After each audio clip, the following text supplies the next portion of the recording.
Assalamualaikum warahmatullahi wabarakatuh.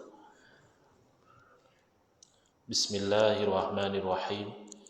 Alhamdulillahi rabbil alamin. Wa afdhalus salati wa atammut taslimi ala sayyidina Muhammadin wa ala alihi wa sahbihi ajma'in. Rabbi shrah li sadri wa yassir li amri wahlul 'uqdatam min lisani yafqahu qawli.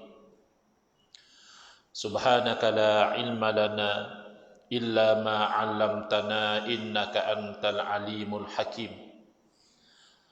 Allahumma akhrijna min zulumatil wahmi wa akrimna binuril fahmi waftah alaina bi ma'rifatil ilmi wa sahhil akhlaqana bil hilm waj'alna mimman yastami'una al-qawla fayattabi'una ahsanah. Allahumma ati nufusana taqwaha wa zakkiha anta khairu man zakkaha anta waliyuha wa maulaha. Allahumma arinal haqqa haqqan warzuqna ittiba'ah wa arinal batila batilan warzuqna ijtinabah. Allahumma anfa'na bima 'allamtana wa 'allimna ma yanfa'una wa zidna ilman wa huda. Amma ba'd. Alhamdulillah, muslimin muslimat, hadirin hadirat yang saya hormati, syukur kepada Allah Subhanahu wa taala, pada malam ini insyaallah kita akan menyambung pengajian kuliah maghrib bulanan hari Ahad yang ketiga, anjuran surah Ar-Rahim, Risin 15 Putrajaya, menggunakan kitab Kekeliruan Umat. Inilah jawapannya susunan Al-Fadhil Ustaz Muhadhi bin Haji Jul hafizahullah ta'ala wa nafa'ana bihi wa bi'ulumihi fid daraini amin. Kita sampai ke muka surat 133 ya. 133, iaitu masuk ke subtopik yang ke-8, tabarruk. Dan alhamdulillah insyaallah topik tabarruk ini tidak begitu berat, tidak begitu tajam perbezaannya berbanding dengan tajuk yang sebelum ini, iaitu tawassul dan istighatsah. Yang mana tawassul, sebagaimana kita sebutkan dalam kuliah-kuliah yang lalu, di sisi sebahagian umat Islam yang keliru tentang masalah ini, mereka mengatakan tawassul dengan menyebut nama orang soleh, sama ada nabi atau wali atau selainnya yang telah meninggal dunia, kata mereka itu adalah khilaf, dan pendapat yang rajih, yang kuat, hukumnya adalah haram. Padahal faktanya tidak demikian. Tawassul menyebut nama orang soleh, baik orang soleh itu masih hidup ataupun orang soleh itu telah meninggal dunia, di dalam doa kita, misalnya ya Allah dengan kemuliaan nabimu, ya Allah dengan kewalian Syekh Abdul Qadir Jalani, ya Allah dengan kesolehan Imam Syafi'i, seumpama dengannya, itu ijma', sepakat para ulama membolehkannya. Yang berlaku perbezaan pandangan adalah pada kurun ke-8 oleh Al-Imam Ibn Taymiyah. Maka pandangan yang berbeza, yang melanggar kesepakatan yang telah berlaku, itu tidak dinamakan khilaf, itu dinamakan kharik lil ijma', sesuatu yang mengoyakkan ijma', dan itu tertolak, kerana mengikut ijma' itu wajib. Jadi sebenarnya ijma' umat Islam, tawassul tidak ada beza.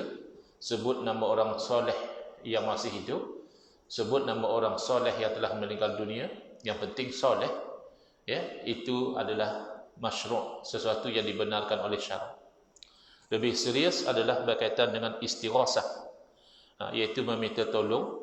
Bukan sahaja mereka berpegang ianya haram, bahkan al-istighatsatu bil amwat, meminta tolong kepada orang-orang soleh yang telah meninggal dunia, mereka menilainya adalah syirkun akbar, syirik yang jelas, nyata, mukhrijun anil millah, yang menyebabkan pelakunya itu terkeluar dari Islam, jadi kafir.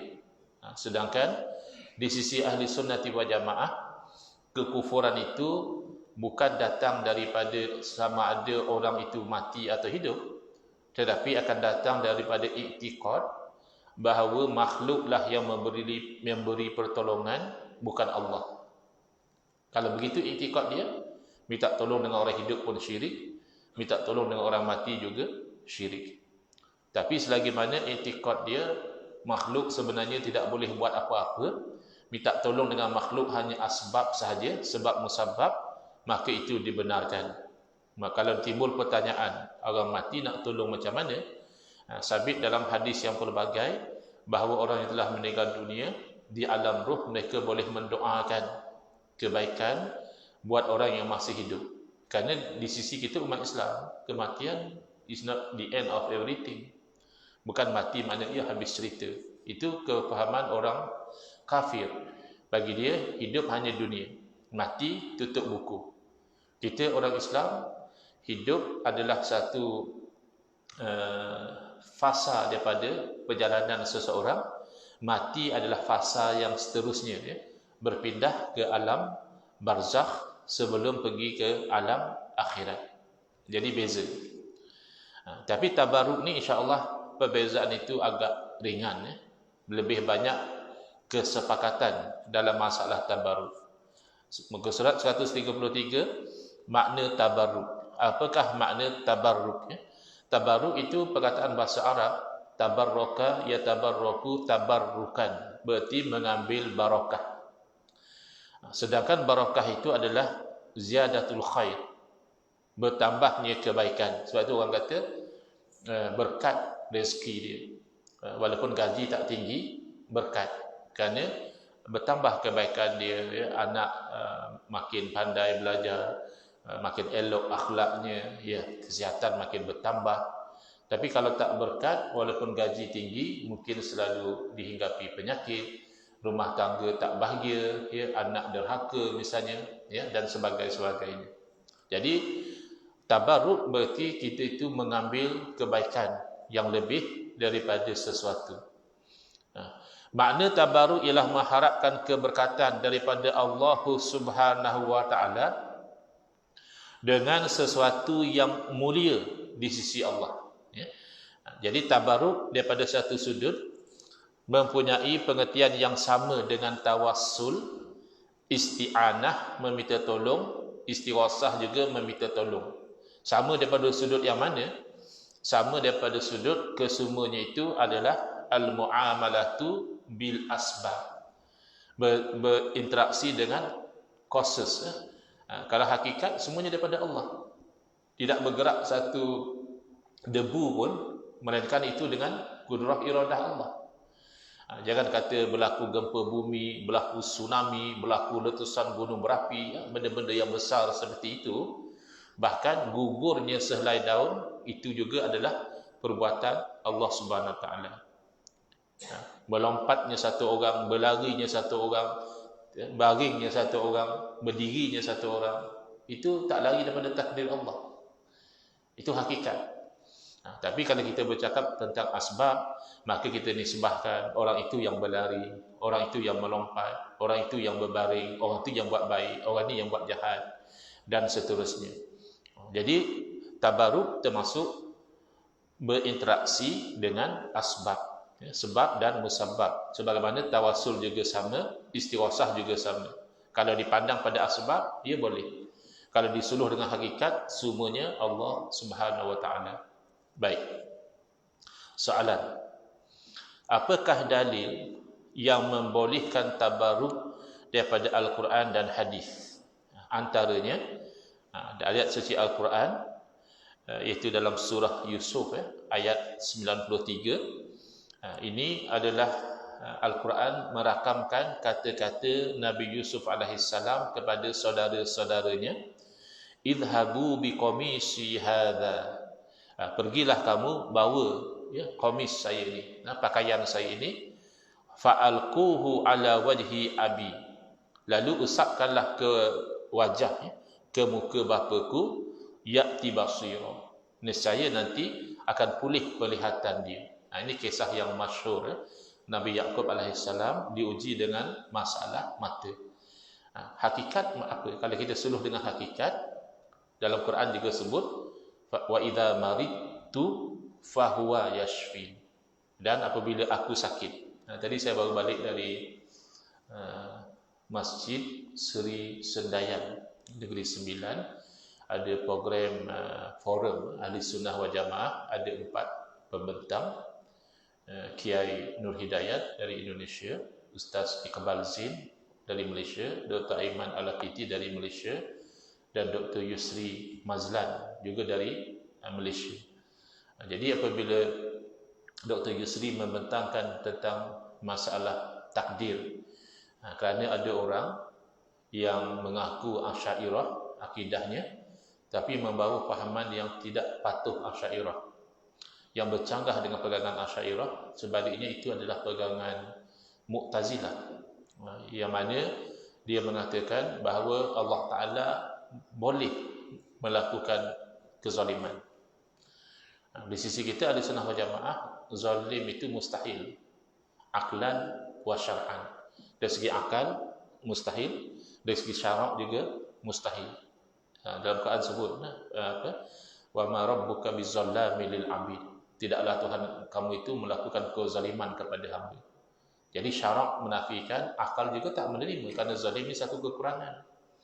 Tak mungkin Allah bersifat dengan kekurangan. Jadi dia kata Allah boleh melakukan kezaliman, cuma Allah mengharamkan kezaliman ke atas diri dia. Itu lagi satu persoalan. Haram itu kan hukum syarak. Kalau buat berdosa, tinggal dapat pahala. Adakah Allah tertakluk dengan hukum syarak? Jadi poinnya ketika menerangkan isu tersebut, lalu Dr. Yusri mengatakan kalau dari segi hakikat baik atau buruk daripada Allah Subhanahu Wa Taala. Tetapi dari segi adab, kita itu menisbahkan kebaikan kepada Allah, keburukan itu kita nisbah kepada diri kita. Bila kita nisbah kepada diri kita, itu sebenarnya asbab. Sebab itu disebut wa idza maridtu. Tidak disebut wa idza amradani fahuwa yashfin. Bila Allah memberi penyakit kepada aku, nanti Allah juga yang menyembuhkan. Hakikatnya betul. Sebab itu Nabi SAW bersabda la adwa. Tidak ada jangkitan penyakit. Yang dikatakan jangkitan itu hanya asbab. Hakikat penyakit daripada Allah. Tapi kalam Nabi Ibrahim alaihissalam beradab dengan Allah Ta'ala, yang buruk bila nisbahkan kepada diri. Wa idza maridtu, apabila aku sakit, fahuwa yashfin, maka dia Allah yang menyembuhkan. Menyembuhkan itu kan satu kebaikan, lalu dinisbahkan kepada Allah. Hakikat penyakit daripada Allah, kesembuhan juga daripada Allah Subhanahu Wa Taala. Jadi kalau kita faham macam itu, tak ada panik, tak ada mudah nak mensyirikkan, mengharamkan dan sebagainya. Sama di sini. Idhabu biqamisi hadza fa'alquhu ala wajhi abi. Kamu bawalah pakaian saya ini dan usapkan. Jangan terjemahkan campak. Kadang-kadang orang terjemahkan fa'alquhu ala wajhi abi. Tak ada adab. Sungguh ambil baju campak ke muka ayah macam tu. Jadi fa'alquhu dalam konteks Al-Quran ini bukan maknanya campak, maknanya letak ataupun usap ke muka bapa, iaitu Nabi Yaqub alaihissalam, nescaya akan pulih penglihatannya. Hakikat yang menyembuhkan penyakit mata siapa? Allah atau baju? Ya Allah. Habis yang sapu muka dengan baju tu apa cerita? Itu namanya tabarruk. Ya, ambil berkat seorang nabi, seorang rasul, iaitu Nabi Yaqub alaihissalam, dalam rangka untuk menyembuhkan penyakit mata, mengambil berkat daripada baju seorang rasul yang lain, iaitu anak kandung beliau sendiri, Nabi Yusuf alaihissalam. Lihat di muka 134. Allah Ta'ala menjelaskan bahawa ketika Nabi Yaqub alaihissalam dalam keadaan buta, bukan buta total, tapi ada masalah mata, lalu dilemparkan. Ini menggunakan terjemahan harfi, bukan dilemparkan, tapi diusapkan pakaian anaknya Nabi Yusuf ke wajah baginda, maka Nabi Yaqub dapat melihat kembali. Ini merupakan dalil Al-Quran yang menunjukkan benda atau pakaian orang soleh dapat menjadi perantara. Perantara di sini maknanya sebab. Kesembuhan, of course, dengan izin Allah. Kalau Allah tak izin, letaklah apa sekalipun, tak ada kesembuhan. Dalil yang kedua juga daripada ayat suci Al-Quran. Allah Ta'ala berfirman dalam surah Al-Baqarah ayat 248, wa qala lahum nabiyyuhum inna ayata mulkihi ayyatiyakumut tabutu fihi sakinatun min rabbikum wa baqiyatum mimma taraka alu Musa wa alu Harun tahmiluhul malaikah inna fi dzalika la ayatan lakum in kuntum mu'minin. Lalu Nabi kepada orang-orang Bani Israel beritahu kepada mereka. Kan kita tahu orang Bani Israel ini selepas seorang Nabi, diutuskan seorang Nabi, kadang-kadang serentak 2-3 orang Nabi kepada satu kaum. Jadi Nabi mereka memberitahu bahawa tanda bahawa kerajaan itu akan dimiliki oleh Talut yang mengalahkan Jalut. Walaupun Talut ini bukan orang yang kaya, tapi dia nanti akan dilantik sebagai raja, pemimpin, menggantikan pemimpin yang zalim iaitu Jalut. So mana tanda, mana bukti? Baik itu akan datang tabut. Apa dia tabut? Tabut adalah satu peti yang mana memberi ketenteraman jiwa daripada Tuhan kamu. Apa kaitan peti dengan ketenteraman jiwa? Iaitu adalah barakah. Peti itu ada berkat. Ketenteraman jiwa itu daripada Allah. Itu sakinatun mir rabbikum. Keterangan itu daripada Allah. Tapi kaitannya dengan tabut peti tersebut itu ada barakah. Dalam peti itu ada baqiyah, ada peninggalan yang ditinggalkan oleh keluarga Nabi Musa dan keluarga Nabi Harun alaihi wassalatu wassalam. Tahmiluhul malaikah, yang mana peti tabut itu ditanggung, dibawa oleh para malaikat. Sesungguhnya peristiwa kedatangan peti tabut itu menjadi satu tanda sekiranya kamu orang yang beriman. Jadi ada keberkatan pada peti yang di dalamnya itu ada peninggalan daripada keluarga Nabi Musa dan keluarga Nabi Harun alaihi wassalam. Antaranya dikatakan dalam peti itu ada tongkat Nabi Musa dan sebagainya. Ini tongkat makhluk, tapi tongkat Nabi, ada berkat di situ. Begitu. Kemudian daripada hadis Nabi SAW yang menunjukkan adanya konsep tabarruk, ambil berkat ini, iaitu Nabi SAW membahagikan rambut baginda. Bila tahallul, kan tahallul tu cukur. Jadi rambut baginda tu disuruh bahagikan. Rasulullah sallallahu alaihi wasallam qassama sya'rahu wa wazza'ahu bainan nasi liyatabarraku bihi. Jelas ya. Hadis ini sahih, riwayat Imam Bukhari dan Muslim, dan sahih. Maknanya isi hadis pun straight to the point. Tak ada kesamaran. Tengok terjemahan dia. Rasulullah sallallahu alaihi wasallam baginda membahagikan rambut baginda dan mengedarkannya kepada orang ramai liyatabarraku bihi, supaya mereka itu mengambil berkat dengan rambut tersebut. Jadi jelas. Lagipun rambut nak buat apa? Tak boleh dimakan, tak boleh dibuat pakaian. Tapi Nabi SAW suruh bagikan. Adakah Nabi SAW suruh benda yang sia-sia, tak ada faedah? Tak mungkin. Nabi insan yang maksum. Tapi dalam hadis ini pun dengan jelas disebut untuk diambil berkat. Dan memang antara sahabat Nabi, iaitu Sayyidina Khalid bin Al-Walid radhiyallahu taala anhu, bila meletakkan 3 helai rambut Nabi SAW di dalam kain serban beliau, dan beliau beritahu kepada orang ramai, semenjak bila letakkan rambut Nabi SAW dalam kain serban beliau, sentiasa Allah Ta'ala beri kemenangan dalam peperangan. Yang beri kemenangan Allah atau rambut? Ya Allah. Habis apa cerita letak rambut? Itu namanya tabarruk, yang ambil berkat. Jadi oleh sebab itu, saya dapati di kalangan golongan yang sensitif dengan isu tawassul, istighasah dan tabarruk, yang alim lah di kalangan mereka, yang jahil tak sakit lah. Yang jahil di kalangan ahli sunnah pun kadang-kadang salah-salah juga sebab jahil, ya.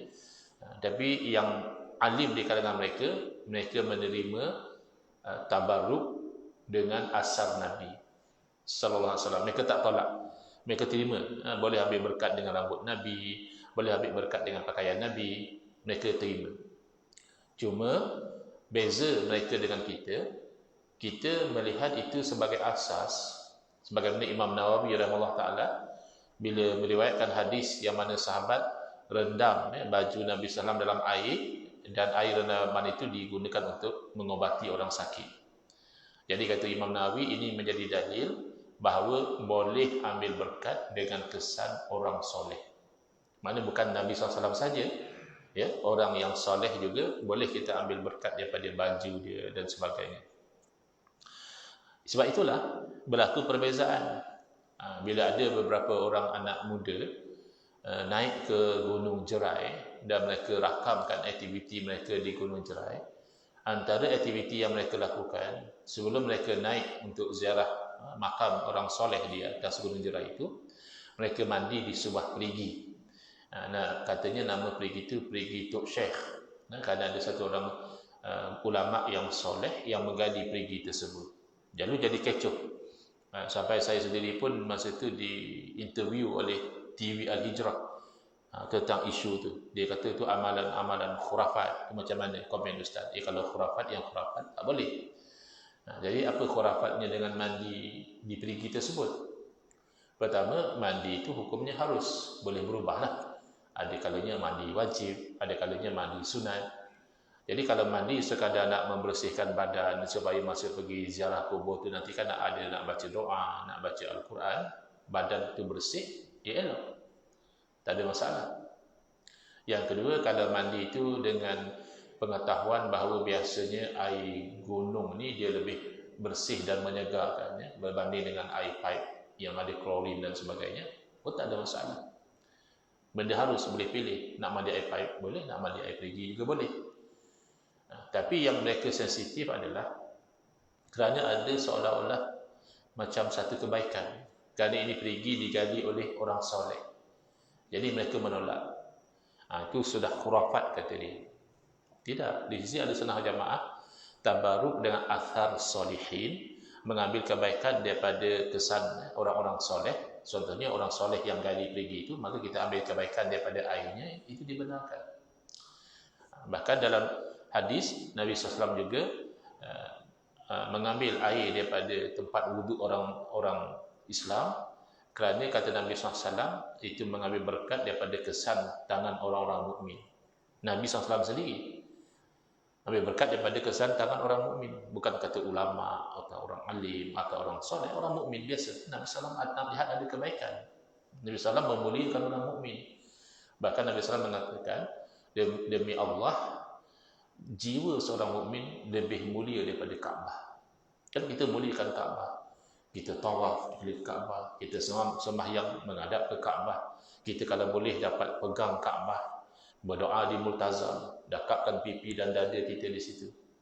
Tapi jangan lupa, ya, jiwa seorang mukmin lebih mulia daripada Kaabah. So kadang orang tak perasan. Bayangkannya, na'udzubillah, kalau satu orang tu mempelekehkan Kaabah, dia cakap benda-benda tak elok tentang Kaabah, kita kan rasa sensitif, kerana itu syiar. Walaupun batu, ya, tapi ada keberkatan. Tetapi kita lihat orang biasa menjatuhkan maruah orang Islam, mengatakan dia fasik, mengatakan dia ahlul bid'ah, bahkan mengatakan dia syirik dan sebagainya. Kita rasa relax, kita rasa tak ada apa. Kan biasa zaman sekarang, ya, macam melondihkan keaiban saudara seagama itu bagi kita biasa. Padahal itu yang lebih layak untuk kita jaga. Man satara musliman satarallahu fid dunya wal akhirah, kama qala sallallahu alaihi wasallam. Barang siapa yang menutup keaiban seorang muslim, dia tahu orang tu ada satu aib tapi dia tutup, tak cerita pada orang, nescaya Allah akan tutup keaiban dia dunia dan akhirat. Begitu. Baik. Jadi itu kesan praktikalnya, beza faham tadi. Kalau kita tak ada masalah. Kalau memang pergi itu orang soleh, ya silakan ambil berkat. Tetap kebaikan sebenar daripada Allah. Ya, begitu. Tapi di sisi mereka sensitif. Kemudian dalil tabaruk lagi, para sahabat berebut-rebut mengambil air wuduk Rasulullah SAW. Bila Nabi SAW berwuduk, air kesan wuduk itu ditadah oleh para sahabat, diusap ke wajah dan kedua tangan mereka. Bukan itu saja, bagi mereka yang tak sempat, yang terlambat, lalu dia tengok kawan dia tadi sempat, kawan dia itu ada lagi kesan air yang ambil daripada Nabi SAW, dia ambil daripada kawan dia itu pula, ambil berkat lagi. Kalaulah tabaruk itu haram ataupun apatah lagi syirik, nescaya pertama tidak dilakukan oleh para sahabat kerana mereka faham tauhid. Yang kedua, pasti dilarang oleh Nabi SAW. Nabi tak akan tinggal diam sahabat buat benda haram. Kemudian antara orang yang awal tabaruk dengan jenazah Nabi sallallahu alaihi wasallam. Hati-hati, zaman sekarang ni ada yang terlampau mudah mensyirik, membid'ahkan orang Islam. Tak percaya, kita boleh cuba ya, kalau kita pergi ke makam Nabi SAW, lalu kita mengangkat tangan berdoa sambil kita menghadap ke makam Nabi SAW, biasanya akan ada polis yang akan suruh kita berpaling. Haj, syirik, bid'ah, alal qiblah, dia kata, alal Kaabah, dia suruh kita pusing menghadap ke Kaabah. Kenapa? Kerana berdoa menghadap pada Nabi SAW itu adalah syirik, kata dia. Kenapa syirik? Kerana Nabi makhluk. Kaabah tidak makhluk. Menghadap kepada Nabi syirik. Kerana Nabi makhluk. Menghadap kepada Kaabah bukan makhluk.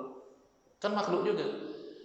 Bahkan kalau jiwa seorang mukmin dengan hadis Nabi SAW lebih mulia daripada Kaabah, fama balukum bi sayyidil waladil Adam, takkanlah penghulu anak Adam tidak lebih mulia daripada Kaabah. Ini kan kurang akal. Tapi orang yang berakal, yang berilmu, seumpama Imam Malik rahimahullah ta'ala, bila khalifah minta pandangan Imam Malik, eloknya berdoa itu menghadap kepada makam Nabi SAW atau menghadap kepada Kaabah. Kerana masalahnya kan jenazah orang mukmin ni ditanam supaya dada tu menghadap ke Kaabah. So automatik kalau kita menghadap ke Kaabah, kita membelakangkan jenazah. Kalau kita menghadap ke jenazah, kita membelakangkan Kaabah. Lalu fatwa Imam Malik, jangan sekali-kali Tuan Khalifah berpaling daripada Nabi sallallahu alaihi wasallam, kerana bagi dia adalah wasilah kamu dan bapa kamu kepada Allah Taala. Tak bagi paling. Maknanya berdoa adabnya adalah menghadap ke makam Nabi sallallahu alaihi wasallam. Tapi malangnya setakat ini yang menguasai suasana di sana adalah orang yang berfahaman menghadap kepada makam Nabi itu dilarang. Kita tak nak kecoh, ikut je lah. Takkan nak melawan pula, jadi tak ada adab pula bergaduh depan makam Nabi sallallahu alaihi wasallam. Dah dia suruh paling ke Kaabah, ya paling je lah. Ya. Tapi kurang adab lah bagi punggung kita kepada Nabi sallallahu alaihi wasallam. Ya. Baik, begitu. Jadi yang paling awal nak ambil berkat dengan jenazah Nabi SAW setelah kewafatan baginda adalah Sayyidina Abu Bakar dan Sayyidina Umar radhiyallahu anhuma. Dan Nabi SAW bersabda, iqtadu billazaini ataupun iqtada billazaini min ba'di Abi Bakr dan Umar. Ikutlah dua orang selepas daripada saya, secara khusus ikutlah Abu Bakar dan ikutlah Umar. Jadi kedua-duanya tabaruk dengan Nabi SAW, padahal Nabi dah wafat, dia tak ada masalah. Dan tabaruk mereka itu apa? Iaitu mereka ingin agar dimakamkan berdekatan dengan jasad Nabi sallallahu alaihi wasallam. Kalau tak ada kebaikan, seolahnya sahabat ni beria-ria benda yang sia-sia. Kalau Sayyidina Abu Bakar radhiyallahu anhu tak nampak sangat. Tak nampak sangat kenapa? Kerana Sayyidina Abu Bakar adalah ayahanda kepada Sayyidatina Aisyah radhiyallahu anha. Makam Nabi SAW yang ada sekarang ini asalnya rumah Sayyidatina Aisyah. Jadi Nabi SAW wafat di situ dan para Nabi dikebumikan di mana mereka wafat. Jadi dikebumikan di rumah Sayyidatina Aisyah radhiyallahu anha. Sayyidina Abu Bakar siapa? Ya, bapa beliau, bapa Sayyidatina Aisyah. Jadi tak ada masalah lah. Sayyidina Abu Bakar minta kebumi di rumah tu pun tak ada masalah. Rumah anak sendiri. Tapi Sayyidina Umar radhiyallahu anhu ajnabi, orang yang asing dengan Sayyidatina Aisyah. Akhirnya Sayyidina Umar hantar wakil minta izin dengan Sayyidatina Aisyah bahawa kalau beliau meninggal dunia, minta izin pada tuan rumah dibenarkan dikebumikan di samping jasad Nabi SAW dan Sayyidina Abu Bakar. Adakah Sayyidina Umar minta beliau yang sia-sia, yang tak ada kebaikan? Dan Sayyidina Aisyah radhiyallahu anha dapat merasakan bahawa orang yang mati bukan mati mana habis cerita, mati mana berpindah alam. Jadi Sayyidina Aisyah radhiyallahu anha menceritakan kepada orang ramai ketika Nabi SAW dimakamkan di situ, kata beliau, saya biasa-biasa saja, kerana itu suami saya. Bila Sayyidina Abu Bakar radhiyallahu anhu dimakamkan di situ, ya saya biasa-biasa saja, yang buka baju, tukar baju, salin pakaian, kerana itu kan ayah saya. Tapi apabila Umar radhiyallahu anhu dimakamkan di situ, saya itu merasa malu untuk buka pakaian apa lebih kurang macam itu. Kerana Sayyidina Umar tu bukan siapa-siapa, bukan ada pertalian darah ataupun perkahwinan dengan beliau. Kalau kira mati dah habis cerita, berapa nak malu? Jadi kita orang Islam tidak demikian. Kita tahu alam ruh adalah satu fasa yang lain dalam kehidupan perjalanan seseorang, bukannya end of story, bukan. Sayyidina Umar bin Al-Khattab radhiyallahu anhu tabarruk ambil berkat dengan Abbas bin Abdul Muttalib radhiyallahu anhu, iaitu bapa saudara Nabi SAW dalam peristiwa hujan, meminta hujan, istisqa. Bila kita bincang tawassul, kita dah sebut, dan itu bukan dalil tak boleh tawassul dengan orang telah meninggal dunia sebagaimana yang disangkakan oleh golongan yang keliru, tidak. Itu adalah dalil bahawa boleh tawassul dengan selain daripada Nabi SAW, dan dalil bahawa Al-Abbas itu adalah seorang yang dimuliakan oleh Nabi SAW, lalu dimuliakan oleh umat yang nak ikut sunnah Nabi sallallahu alaihi wasallam. Demikian Sayyidatina Ummu Salamah memiliki beberapa helai rambut Nabi SAW yang diletakkan dalam sebuah botol perak, dan orang akan pergi mendapatkan barakah melalui rambut-rambut itu dan mereka sembuh dari penyakit. Ada orang kata, mana kita nak tahu rambut yang kata rambut Rasulullah itu memang rambut Rasulullah? Ya tengoklah siapa yang bawa, dia ambil daripada siapa. Bukanlah sanad macam sanad hadis, tapi masih ada sandaran, ya.